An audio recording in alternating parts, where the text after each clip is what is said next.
नमस्कार दोस्तों, हमारे चैनल खनो द पजल में आपका स्वागत है। आज हम एक संघर्ष के बीच की कहानी सुनेंगे, तो आइए कहानी को सुनते हैं।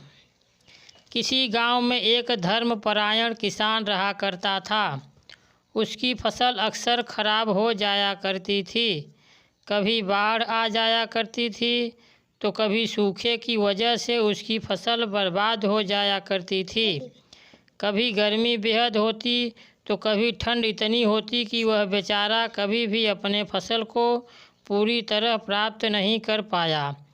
एक दिन किसान दुखी होकर मंदिर में जा पहुंचा और भगवान की मूर्ति के आगे खड़ा होकर कहने लगा, भगवान, बेशक आप परमात्मा है, लेकिन फिर भी लगता है आपको खेती बाड़ी की जरा भी जानकारी नहीं है। कृपया करके इस बार मेरे अनुसार बरसात होने दीजिए। फिर देखिए मैं कैसे अपने अन्न के भंडार को भरता हूँ। इस पर आकाशवाणी हुई कि तथास्तु वत्स, जैसे तुम चाहोगे वैसा ही मौसम हो जाया करेगी, और यह साल मैंने तुमको दिया। किसान बड़ा खुशी खुशी घर आया और गजब तब हुआ जब वह उस बरस भगवान ने कुछ अपने अनुसार नहीं किया और किसान जब चाहता धूप खिल जाती और जब वह चाहता बारिश हो जाती। लेकिन कभी भी किसान ने तूफान को भी नहीं आने दिया। बड़ी अच्छी फसल हुई, पौधे बड़े लहलहा रहे थे। समय के साथ साथ फसल भी बढ़ी और किसान की खुशी भी बढ़ी। आखिर फसल काटने का समय आ ही गया।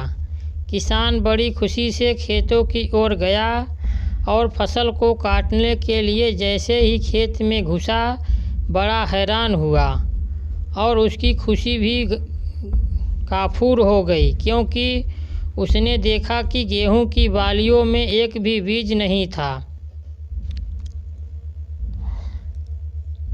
उसका दिल ठग सा रह गया। किसान दुखी होकर परमात्मा से कहने लगा, हे भगवान, एक तब आकाशवाणी हुई कि ये तो होना ही था वत्स। तुमने जरा भी तूफान ओलों को नहीं आने दिया, जबकि यही वह मुश्किल है जो किसी बीज को शक्ति देती है, और वह तमाम मुश्किलों के बीच भी अपना संघर्ष जारी रखती रहती है और अपने जैसे हजारे बीजों को पैदा करती रहती है। जबकि तुमने ये मुश्किलें ही नहीं आने दी तो कैसा बढ़ता ये बताओ। तुम भगवान ने कहा, बिना किसी चुनौती के बढ़ते हुए पौधे अंदर से खोखले रह गए। यही होना था। यह सुनकर किसान को अपनी गलती का एहसास हुआ। जिंदगी में जब तक बाधाएं नहीं आती तब तक मनुष्य को खुद ही काबिलियत का भी अंदाज़ा नहीं होता कि वह कितना बेहतर कर सकता है। जबकि बाधाओं से पार जाने के लिए वह अपनी जान भी लगा देते हैं तो मंजिल कहीं अधिक दूर नहीं रहती। बच्चों, इस कहानी से हमें यह शिक्षा मिलती है कि कभी भी बाधाओं से घबराना नहीं चाहिए। धन्यवाद।